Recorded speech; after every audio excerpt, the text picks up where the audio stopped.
Class 10th ये एक question आपके एग्जाम में 100% आएगा, तो आओ फटाफट से समझते हैं कैसे करना है। क्वेश्चन है prove that under root 2 is irrational. तो हमें रूट 2 को इररेशनल प्रूव करना है। इसके लिए हम सबसे पहले क्या करते हैं, रूट 2 को रैशनल लेट कर लेते हैं, मान लेते हैं। अगर अंडर रूट 2 रैशनल नंबर है तो हम इसे p बाई क्यू की फॉर्म में लिख सकते हैं, यानी कि a बाई b हम अंडर रूट 2 को लिख सकते हैं। और a और b को हम क्या बोलेंगे कि ये नंबर को प्राइम है। को प्राइम नंबर कौन से होते हैं, जिनके बीच में सिर्फ कॉमन फैक्टर 1 होता है और कुछ भी नहीं होता। तो यहां पे हम b को इस तरफ लेके जाएंगे तो यहां मल्टीप्लाई में हो जाएगा। इसके बाद हम दोनों साइड पे स्क्वायरिंग बोथ साइड कर देंगे। जैसे हम अंडर रूट 2 का स्क्वायर करते हैं तो 2 आएगा, b का स्क्वायर करते हैं तो b स्क्वायर आएगा, a का स्क्वायर करेंगे तो a स्क्वायर आएगा। अब हम यहां से देख सकते हैं कि 2 यहां पे मल्टीप्लाई में है, तो अगर हम इसको इस तरफ लेके जाते हैं तो a स्क्वायर से ये डिवाइड होगा। तो हम लिख देंगे कि a स्क्वायर डिविजिबल बाय 2, यानी कि a स्क्वायर 2 से डिवाइड होता है।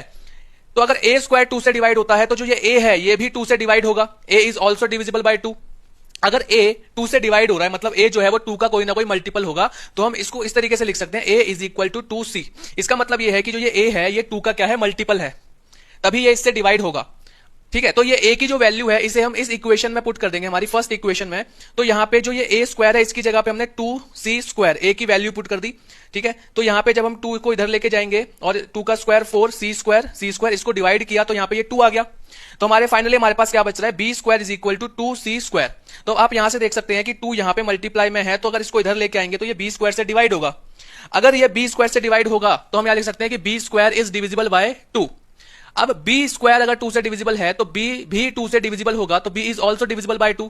अब आप यहां पे इन दो चीजों को देखिए, जो a है वो भी 2 से डिवाइड हो रहा है और जो b है वो भी 2 से डिवाइड हो रहा है। लेकिन हमने स्टार्टिंग में क्या बोला था कि a और b को प्राइम है, यानी कि 1 के अलावा इनका कोई भी कॉमन फैक्टर नहीं होगा। लेकिन अगर ये दोनों 2 से डिवाइड हो रहे हैं तो यहां पे एक गड़बड़ हो रही है कि ये अगर को प्राइम है तो इनका कॉमन फैक्टर 2 कैसे हो सकता है।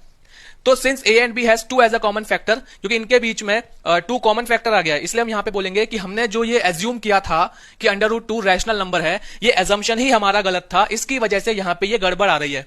तो इस वजह से हम यहां पे ये लिख देते हैं कि अंडर रूट 2 रैशनल नहीं है, क्या है, इररेशनल है। अगर आपको ये वीडियो अच्छी लगी है और ये क्वेश्चन बहुत अच्छे से समझ में आया है तो वीडियो को लाइक कर देना और चैनल को सब्सक्राइब कर देना। Thank you so much.